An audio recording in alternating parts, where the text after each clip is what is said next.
Halo guys, apa kabar? Ada yang baru jadian? Wah, selamat ya. Anyway, kapan nih rencananya mau putus? Oke guys, pada kesempatan kali ini Mr. Ren akan membawakan rangkuman sebuah film yang kisahnya sempat mengguncang jagat perfilman dunia. Wah, diangkat dari sebuah novel karya Buya Hamka, seorang penulis legendaris dari Indonesia. Tapi sebelum mulai, mumpung masih ketemu dengan channel ini, tolong ya agak-agak di like dan juga subscribe. Jadikan kami temanmu di kesendirianmu. Dan tanpa basa-basi lagi, langsung aja, ini dia kisahnya.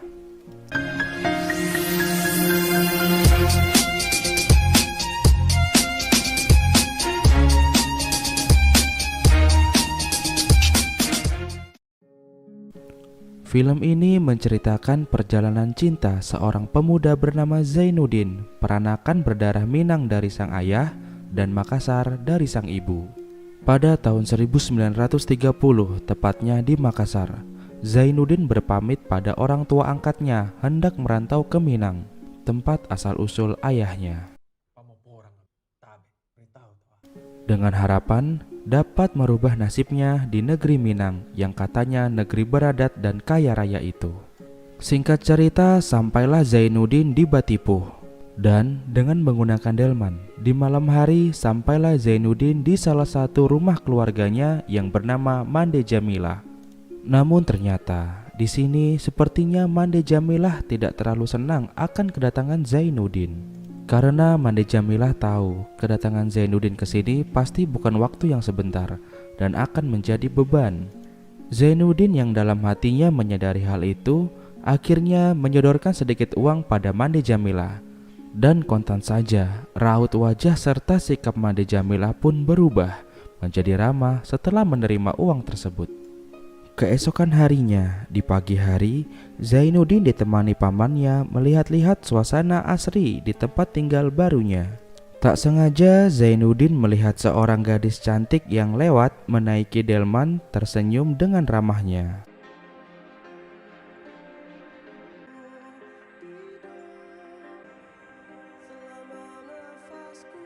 Zainuddin pun terpukau. Pamannya menjelaskan wanita itu adalah Hayati, kecantikan ciptaan alam lambaian Gunung Merapi. Dia juga adalah seorang anak yatim piatu yang dibesarkan oleh pamannya yang sering dipanggil Mak Datua. Di kampung ini, Mak Datua adalah salah satu tokoh adat yang masih memegang teguh hukum adat istiadat. Scene pun berganti. Di malam hari, sepulang dari surau, lepas menuntut ilmu agama yang dicita-citakan Zainuddin, ternyata cuaca mendadak hujan dan membuat Zainuddin harus berteduh di sebuah warung. Ternyata Hayati dan temannya juga sedang berteduh di warung itu. Kemudian Zainuddin pun menawarkan Hayati sebuah payung yang digunakannya tadi untuk digunakan kembali oleh Hayati agar Hayati bisa pulang lebih dahulu. Karena pantang di sana, seorang anak gadis harus pulang larut malam. Kemudian dengan tersipu malu, Hayati pun menerima niat baik Zainuddin dan beranjak pulang dengan payung tersebut. Cik Hayati, pulanglah dulu. Pakai payungku ini. Terima kasih, Engku. Hayati. Di keesokan harinya, adik Hayati datang mengantarkan payung itu kepada Zainuddin beserta sepucuk surat cinta dari Hayati yang berisi tentang rasa terima kasih serta salam kenal untuk Zainuddin. Bak gayung bersambut, Zainuddin pun membalas surat itu sekaligus mengungkapkan perasaan cintanya terhadap Hayati. Dan setelah itu cinta mereka pun saling terbalas. Meski begitu mereka masih memegang teguh santun dan norma-norma adat dan saling menghargai satu sama lain hingga terjagalah kesucian cinta mereka. Scene pun berlanjut. Di suatu malam di sebuah surau, Zainuddin hendak berbaur dengan pemuda setempat untuk menambah teman tentunya. Tapi ternyata, maaf Zainuddin, urusan kami jangan satu-satu risiko. Anak orang Minang loh. pemuda di sana menolak kedatangan Zainuddin hanya karena Zainuddin sudah berdarah Makassar dan tidak tulen Minangkabau. Zainuddin pun hanya bisa tertegun dengan kalimat itu. Dan dengan terluka, Zainuddin mulai beranjak meninggalkan rombongan pemuda itu. Di keesokan paginya, Saat Zainuddin baru pulang mengaji, tak sengaja ia berjumpa dengan Cik Hayati dan saling mengobrol. Namun di saat itu, ternyata ada salah satu paman Hayati yang melihat hal itu, lalu melapor pada Mak Datua dan mengajak pamannya yang lain untuk memusyawarahkan hal itu. Tak lama Mak Datua pun memanggil Hayati dan mengatakan bahwa Mak Datua telah mengusir Zainuddin dari kampung itu. Kemudian menasihati Hayati bahwa Zainuddin bukanlah pemuda yang baik untuknya, karena Zainuddin itu orang yang tidak jelas asal-usulnya, tak murni berdarah asli Minangkabau, ditambah tidak berpunya harta pula. Sungguh kalimat yang menyakitkan. Di pagi harinya, di sebuah persimpangan jalan, Hayati menghampiri Zainuddin untuk melepas kepergiannya. Di sini pula, Hayati menjatuhkan sumpah pada dirinya. Jika Zainuddinlah yang akan menjadi jodohnya, jika tidak di dunia, maka di akhirat kelak. Dan biar Tuhan mendengarkan bahwa engkaulah Zainuddin yang akan menjadi suamiku kelak. Bila tidak di dunia, engkaulah suamiku di akhirat. Zainuddin menganggap sungguh berat sumpah Hayati itu. Namun Hayati tetap teguh karena besar rasa cintanya pada Zainuddin. Sambil bercucuran air mata, Zainuddin meminta selendang Hayati untuk dijadikannya sebuah azimat, dan mereka pun berjanji akan berkabar melalui surat setelahnya. Dan akhirnya mereka pun berpisah. Singkat cerita, sampailah Zainuddin di rumah kerabat ayahnya, Angkuh Labiah, di sebuah daerah yang bernama Padang Panjang. Disinilah Zainuddin akan kembali menuntut ilmu agama. Di sana Zainuddin sangat diterima baik oleh istri Angkuh, dan dia juga mendapatkan seorang sahabat baru bernama Bang Muluk, seorang yang suka bermain judi yang tak lain adalah anak dari Angkuh Labiah sendiri. Kala itu Angkuh Labiah yang sedang membaca koran berkata pada Zainuddin kalau dia pandai menulis cerita yang bagus, tulisannya bisa dimuat di koran yang sedang engkau baca ini dan bisa mendapatkan uang dari situ pula. Kembali ke Hayati, di suatu hari ternyata ada seorang pemuda berdarah Minang nan kaya raya yang bernama Ajis, abang dari salah satu sahabat Hayati, yang ternyata dia naksir dengan Hayati juga dan berniat ingin melamar Hayati. Namun di saat yang bersamaan pula, lamaran pemuda kampung bernama Zainuddin itu yang memiliki cinta begitu tulus terhadap Hayati pun datang ke keluarga Hayati. Hal ini membuat seluruh sanak saudara Hayati berkumpul dan melakukan sebuah perundingan lamaran mana yang akan mereka terima untuk Hayati. Namun, meski cinta Zainuddin begitu tulus dan meski Hayati membalas cintanya, di mata keluarga Hayati, adat dan harta masih di atas segalanya. Dan akhirnya, Azizlah yang diterima oleh keluarga Hayati untuk menjadi menantunya. Dikala itu, Hayati hanya bisa menurut karena sadar sedari dulu dia hanya numpang hidup di tempat Mak Datua.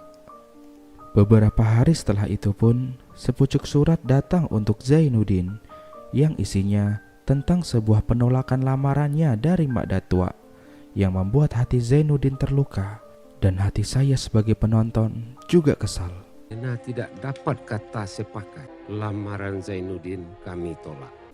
Setelah itu Zainuddin pun bertanya pada Bang Muluk mengenai Ajis calon suami Hayati, yang ternyata dia adalah anak manja, anak orang kaya raya yang suka menghamburkan uang keluarganya dengan cara berjudi, minum minuman keras, dan main perempuan. Beberapa waktu berselang, pernikahan Hayati pun dilaksanakan.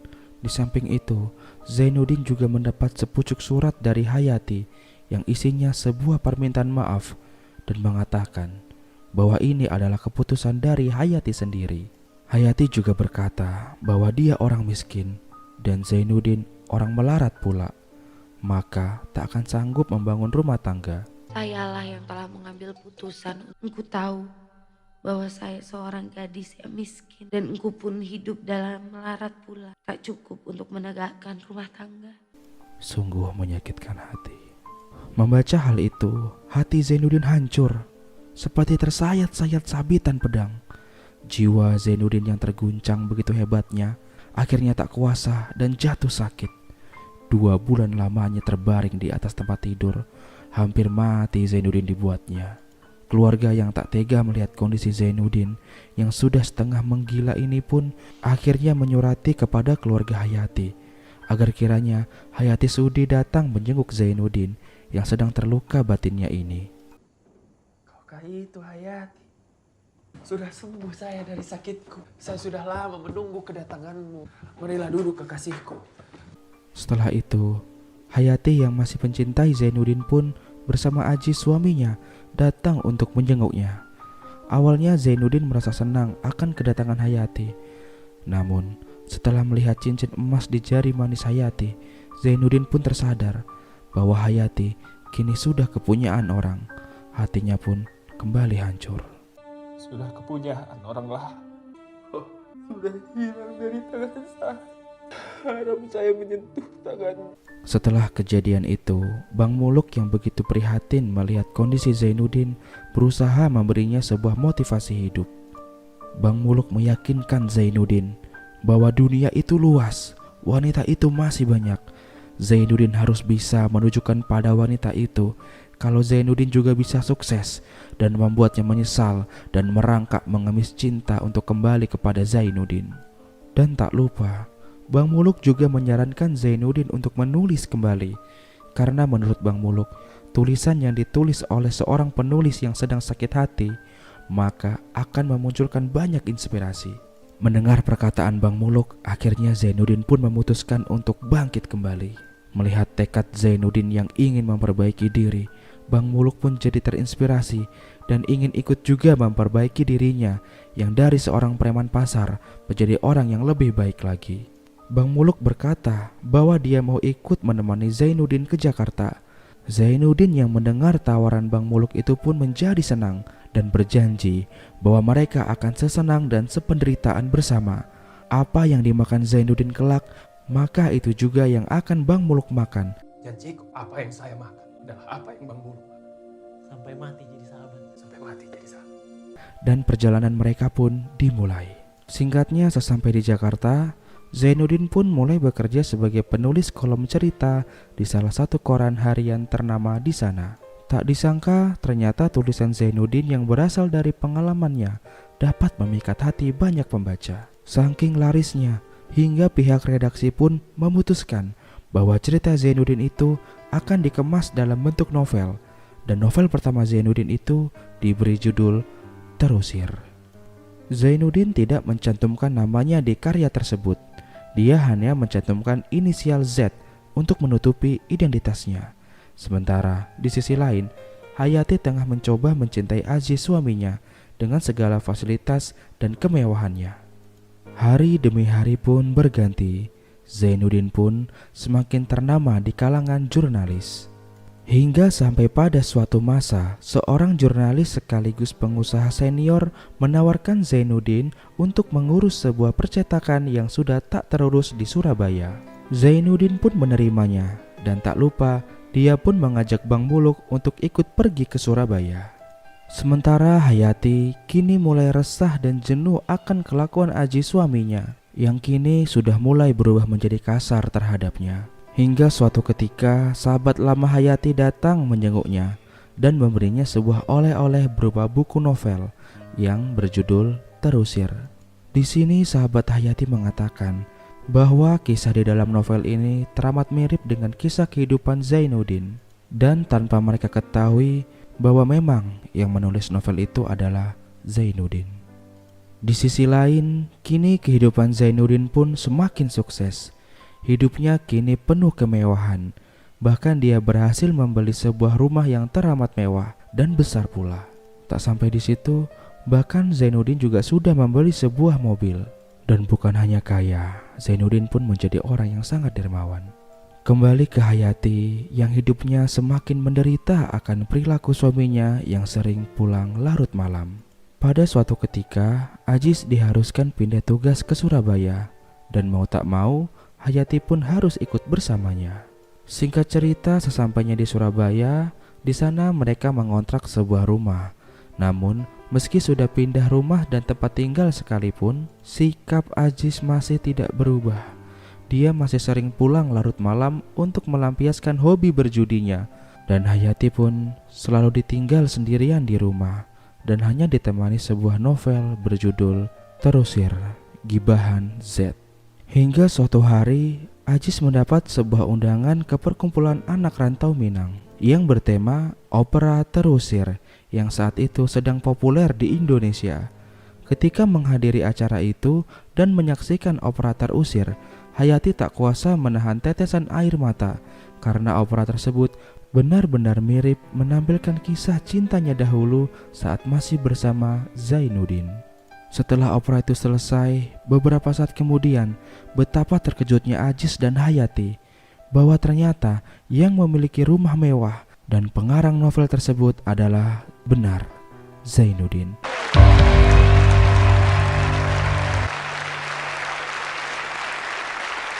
Orang yang dahulu pernah mereka lukai hatinya hingga hampir setengah gila.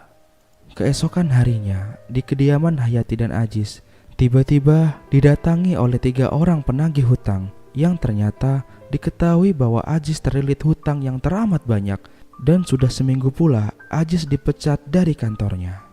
Hal ini membuat mereka terpaksa harus memutuskan urat malu untuk sementara menumpang hidup di rumah Engku Zainuddin. Bukan hanya menumpang, bahkan dengan tak tahu malunya, Ajis juga meminjam uang dalam jumlah yang sangat banyak kepada Zainuddin untuk kembali ke meja judi. Hingga di suatu ketika, di saat makan bersama, tiba-tiba Ajis terjatuh dan ternyata Ajis mengidap suatu penyakit yang cukup parah. Melihat kondisi Ajis yang kacau, Zainuddin yang baik hati itu pun menyarankan agar Ajis dan Hayati untuk pulang dahulu ke kampung halaman Minang untuk menenangkan pikiran mereka. Namun Ajis menolak usulan itu dan memohon izin pada Zainuddin untuk menitipkan Hayati sementara waktu. Sementara Ajis ingin mencari kerja baru ke kota lain. Setelah itu Hayati yang ditinggal suaminya itu pun mulai kembali dekat dengan Zainuddin. Meski begitu, Zainuddin tetap menjaga jarak di antara keduanya karena mereka bukanlah seorang muhrim, walau sesungguhnya masih ada getaran cinta yang terpendam di dalam hati mereka berdua. Hayati selalu berusaha bersikap baik kepada Zainuddin. Namun Zainuddin yang menyadari Hayati sudah menjadi istri orang selalu berusaha mencoba menghindarinya. Dan Hayati yang sadar hanya menumpang jadi tak enak hati karena kebaikannya selalu ditolak dan berpikir bahwa Zainuddin sudah teramat membencinya. Namun Bang Muluk yang tak tega melihat kesedihan Hayati akhirnya mengajak Hayati ke sebuah ruangan rahasia yang dilarang bagi siapapun masuk kecuali tanpa izin Zainuddin. Di dalam ruangan itu, Bang Muluk menunjukkan sebuah foto yang selama ini ditutupi oleh tirai, yang ternyata itu adalah foto Hayati yang menunjukkan bahwa sebenarnya hingga saat ini Zainuddin juga masih cinta pada Hayati. Dan Hayati yang melihat hal itu pun hanya bisa menangis haru bercucuran air mata.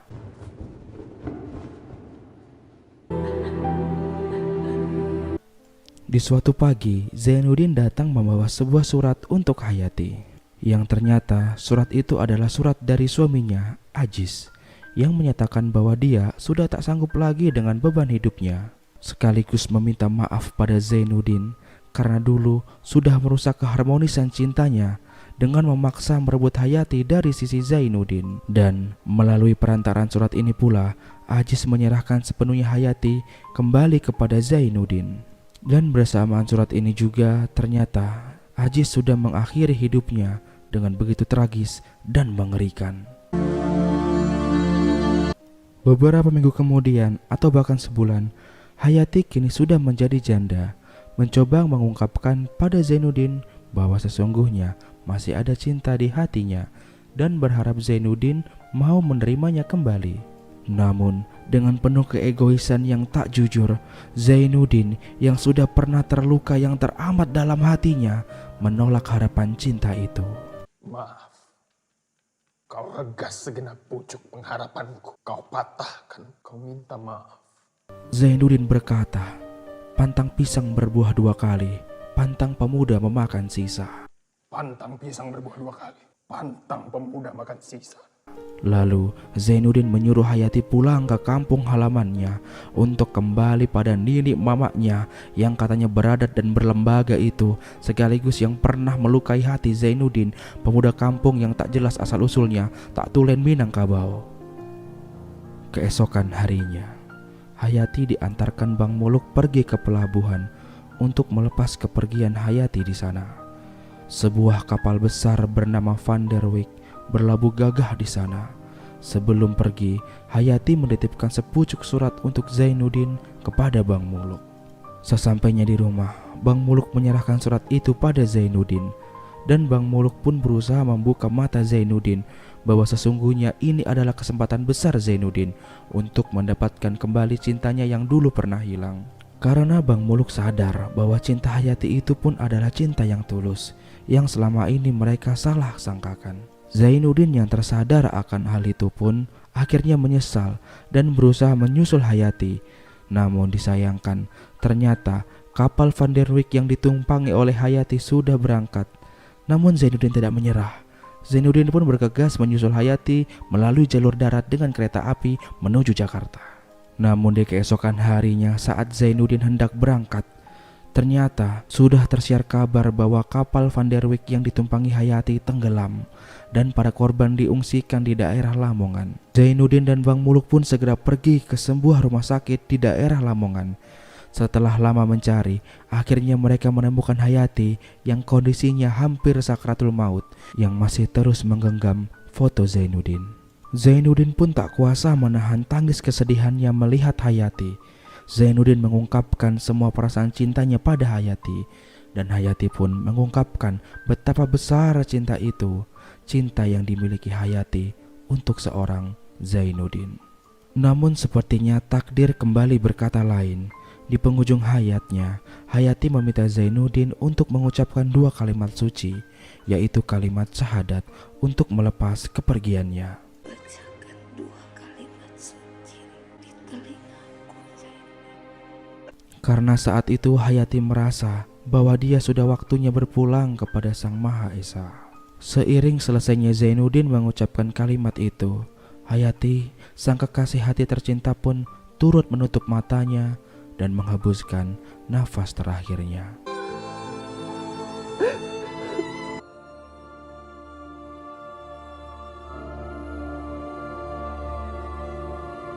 Setelah kejadian itu, Zainuddin yang mulai bangkit kembali kini mulai menyelesaikan karangan barunya yang diberi judul Tenggelamnya Kapal Van der Wijk. Tak hanya itu, Zainuddin juga kini sudah mendirikan sebuah panti asuhan yang diberi nama Panti Asuhan Hayati, dan film pun selesai.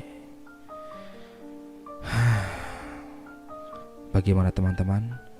Kali ini saya nggak bisa banyak berkata apa-apa, karena menurut saya ini adalah film romance yang terbaik yang pernah saya tonton. Bahkan saya berani berkata film ini lebih bagus dari banyak film Korea sekalipun. Saran Mr. Ren, kalian wajib nonton film ini secara fullnya. Kalian yang pernah merasa dikucilkan atau disepelekan sama lingkungan kalian, atau kalian yang pernah tidak dimanusiakan oleh lingkungan kalian, 99% pasti akan bercucuran air mata saat melihatnya dan mendalami maknanya. Oke guys, sampai di sini dulu perjumpaan kita. Jangan lupa klik like dan juga subscribe agar teman-teman tidak ketinggalan alur cerita film terbaik dari kami selanjutnya. Assalamualaikum warahmatullahi wabarakatuh. Bye bye.